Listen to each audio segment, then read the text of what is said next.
Hello, everyone. It's me again. I thought that I would give those that are Windows users a very step by step guide to installing Endless. I'm on a Windows machine right now, and yeah, we're just going to do this slowly so that it's super easy. Um, Maybe no one has an issue with this at all, but sometimes Windows things can be a bit finicky. I think it's going to be an easy process, but so essentially we just want to go to a browser of some form, and then we can just find Endless, and there'll be a button down here saying start creating, and then we're going to see all the platforms that it's available for, and I'm going to choose Windows, but you see there's already the Windows button there because it's detected excuse me, that I'm on Windows, so I just press download. It's quite a large download. I think something like 138 megabytes. And so if you're using Chrome, there should be somewhere where your downloads go to. If you don't have a button like this or whatever, there should be somewhere on your drive a thing called downloads, and then you'll find that you can always search for it if you can't find the downloads folder. But on Chrome, there's just this little download button up here to the top right. Okay, so that is done. We can click on that and then show all downloads. And then these are all my recent downloads. Nothing too embarrassing in there. That's good. Show in folder. And then we have this file, which is Endless Windows, the version, and then at the end of it should be a .exe, which is a application. In this case, it's just the application for installing Endless. So nothing to unzip, nothing crazy like that. Crazy. Double click on that, and it will say something like this. Do you want this thing to make changes? Yes.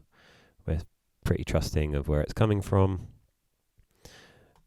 We can accept this license agreement. I haven't read it, but you know how it goes. And you're going to need 227 megabytes free, at least, for this. Next. Do you want a desktop shortcut? Up to you. I won't have it. And then somewhere there will just be install. This Windows PC that I have, I actually don't really use for music. It's more for like graphics and things. So I'm hoping it's going to be relatively simple. And and then when you get to here, it's going to say, do you want to launch it? And I've ticked launch it, finish. And here we have Endless. So immediately, we're kind of in this place where we need to now create an account. Because it's an online thing and you're going to be playing music with other people, you're going to need an account. So this is just, apologies, my keyboard is really weird. It keeps on double tapping all my things. So I'm just going to put in my email here. This is my email I hardly ever use. It's just for some old graphics project I'm not even doing anymore. Apologies. I'm going to do this all in real time. Oh, hang on. That's not my username. So my email is there, and then I'm going to put in another. Let's get there. I managed to get my handle Gnostic, which is some old gaming handle that I had. Actually, no, I produced some music under it anyway. So password, that's going to be you, obviously. Agree to the terms. Create.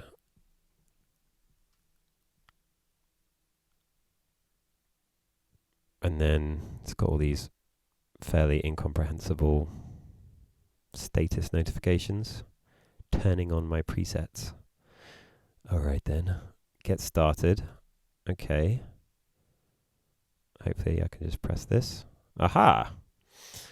And immediately we're just in. Funnily enough, I thought it would give me some email notification or something like that, but no, apparently we're just in.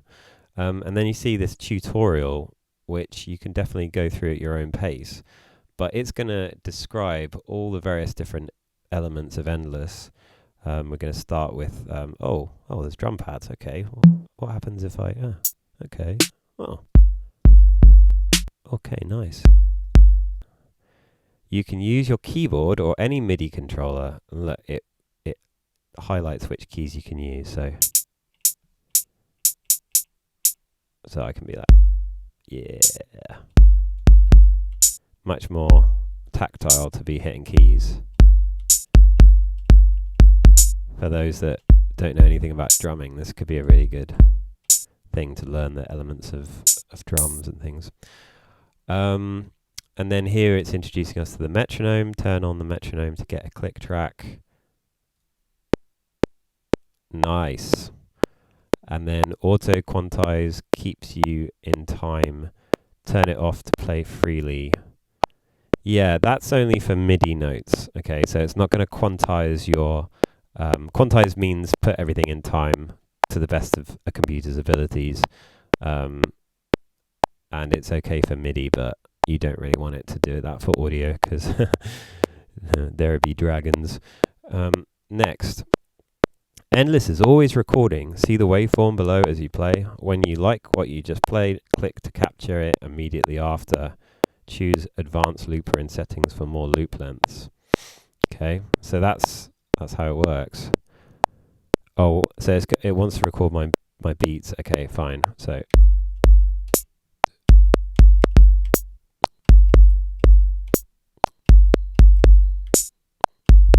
okay, so you see that I just hit that 2-bar button. I played a drum beat, and then I hit the 2-bar button. So it just it recorded the last 2 bars of what I made on the drums. Nice. That loop you just made was added to the mixer below. If you don't like it, just disable it, and it will be overwritten later. Yeah. So right now this is enabled, and all I need to do is click this purple button and it's disabled. Great. And then okay, I can go again. So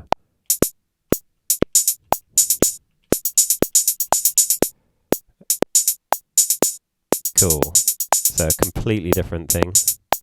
And I can, if I think, oh no, I actually quite like that thing before, I can enable it again.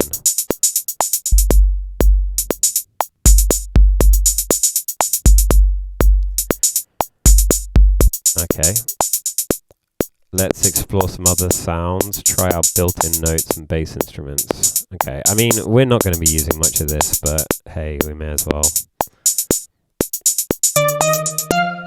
Okay. So this is all to a scale, so you can't really get any notes wrong.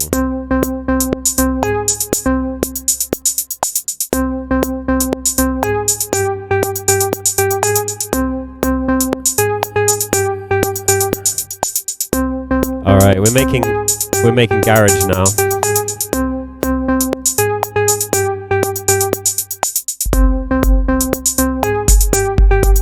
Okay, it's not a garage beat, but yeah.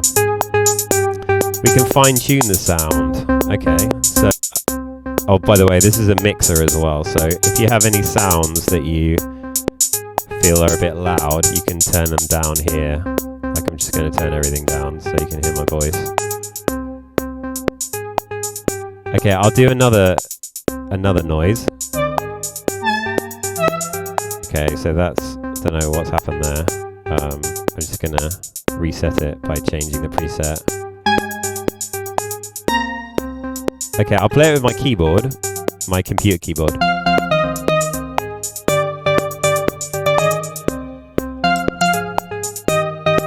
But I can change stuff like the octave.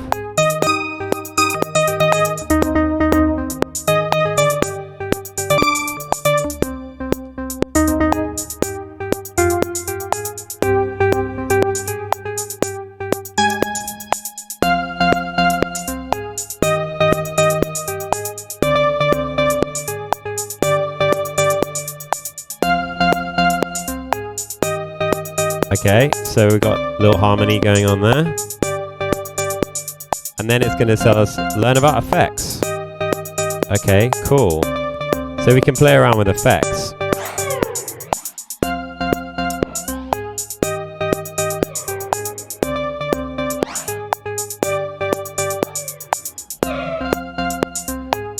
And if we like what we just did, all we need to do is hit the bar again.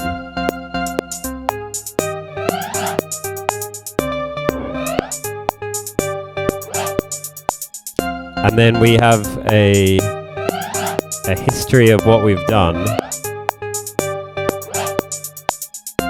Where is that? Oh, okay. Well, the history, it hasn't, I don't think it's saved it somehow. There's normally a thing up here that is like the different states. Doesn't appear to be here, which is strange. Oh, maybe that's a little bug. I don't know. Yeah, so this might be a bug a little bit with the Windows version of Endless, is that I wasn't getting these, which are actually called riffs. I should start using the actual terminology. These are called riffs.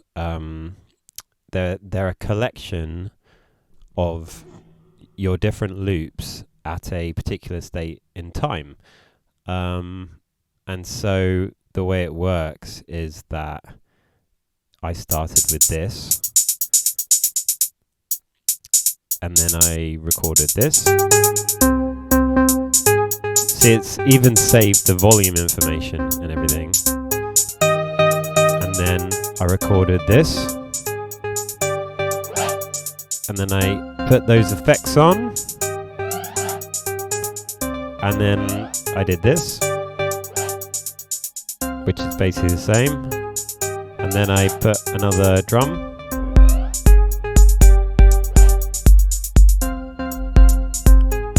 And then that was the kick drum. Then I put a snare on it. Just because I want to make it sound a bit more like garage, maybe. I don't know. When I'm on a mic, I'm on a bass behavior. Yeah, probably not right. Anyway, so this is what it should look like, and hopefully you won't get that bug. But if you do, then all I did was just come out of the program and then reloaded it. I mean, to be completely honest, I also opened my version of Ableton and loaded it as a plugin in Ableton, which I'm not going into right now. But basically, this can run within another program. But if that makes no sense to you, then just forget about it completely. So the only other thing to that I'm going to cover right now is just what we're going to be using it for mainly, which is this audio in here. Okay, so right now you're hearing the mic that I'm using to record this video, but I will switch over quickly and I'll show you how to set that up. So actually you can just see me switch over this thing in my audio recorder software. So I mute this. So I have to turn on input monitor input. There is a bit of latency, like I can hear that this isn't coming back immediately. There's a number of things we can do to make this latency better. It's sort of slightly weird to hear my voice a little kind of split second after I say things, but I'll try and work with this and see where we go. Okay, so I'm going to try and deal with this latency. If I'm talking weird, it's because I'm hearing my voice in a weird way. So this is how it works. We're going to select an input channel, which is the channel that is coming in on your audio interface, if you have one. And if you're using something else like a USB mic, then hopefully you should be able to just select that here. If you're not hearing any sound at all coming in, then you need to go into app settings, which is up here on the right, this little cog icon, and hit audio settings. And here is where you select your sound card. I'm not going to change mine right now because it will mean that you don't hear any sound. But if you want better latency, then you should always select ASIO drivers. Right now I'm using Windows Audio because otherwise the video won't be able to hear my sound. Anyway, sort of long story. But if you are actually doing this yourself without recording a video to show other people how you're doing it, then you're going to select ASIO and you're going to select your sound card here. And you see, this is the buffer size. This is what controls the latency, the delay. And right now it's 10 milliseconds, which I find really quite hard to work with. So I would just definitely use the ASIO settings. All right, but anyway, we're going to start a new thing, so we're not going to record over our garage stuff. And you see we have now a clear thing. So yeah, this is the part which we will be using most of as vocal improvisers. We've got the metronome as well. Why don't we just put it in 6? 1, 2, 3, 4, 5, 6. 1, 2, 3, 4. Oh, oh, oh, oh, oh, oh, oh. Oh, oh, oh, oh, oh, oh, oh. Oh, oh, oh, oh, oh, oh, oh. Okay, so now that's just going because you see I hit the 2 bar. And then I'm going to put some reverb.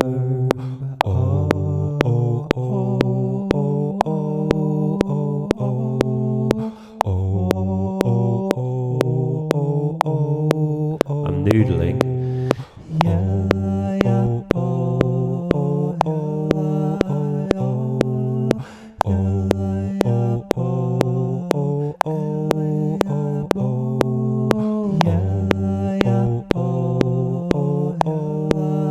A bit clashy, but I'm just demonstrating.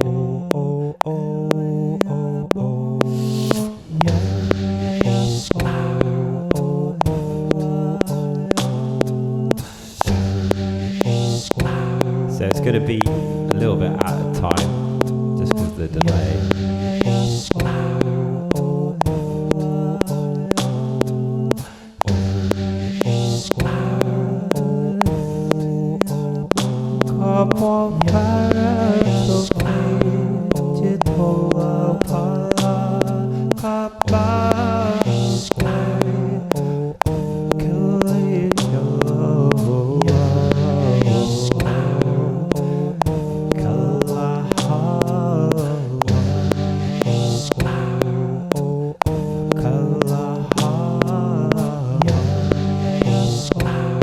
Okay, so I choose 2 bars there.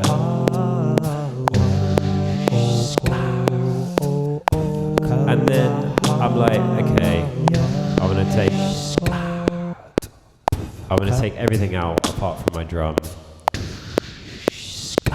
and then I'll start recording over that. So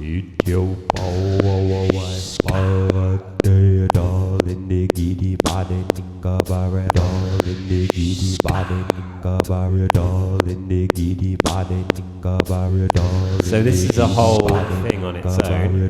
But you see, I can go back to the previous riff by going like this. So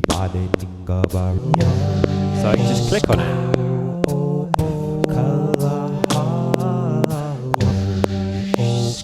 And I can sort of take things out slowly by going back in time.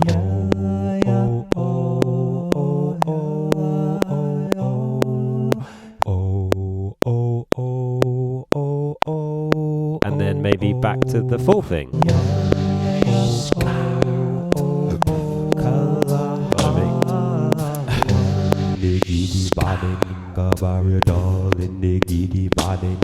So all of these states are, they're just, you don't ever have to worry about, oh, I was doing this thing a while ago and it was really cool and then I kind of screwed it up by putting this on. It's all just there. And then this is the most immediate history, just these last ones. You see these yellow ones are because I put notes in that the image here of the riff is related to what elements are in the sound. So all of this is only audio in stuff, so it's all mic stuff, so it's going to be red, whereas this is some drums and some notes, so it's orange and yellow. And I could go back to that one, for instance. See, this is going back to that time signature.